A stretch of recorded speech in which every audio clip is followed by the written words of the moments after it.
Hello mga mare, have a good days everyone. So ayun na nga for today's videos mga mare is gagawa tayo, ipapakita ko sa inyo kung paano i-open ang dashboard natin para po ito sa mga taong gustong kumita kay Meta. Ayan, maka-earn po ng pera, extra income po yung mga mare.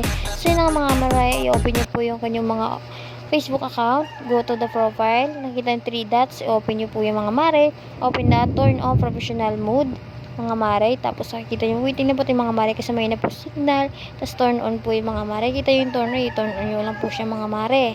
Pagkatapos yan, waiting po tayo mga mare kasi mahina po ang signal natin ngayon kasi maulan-ulan. Nakikita nyo na po yung mga mare, isi-set up nyo lang po yung mga mare, mag-add lang kayo ng profile picture, add bio, add photocopy, ayan, cover photo, so ayan na po siya. Pag na-set up na po siya mga mare, automatic na po mag-on po inyong dashboard.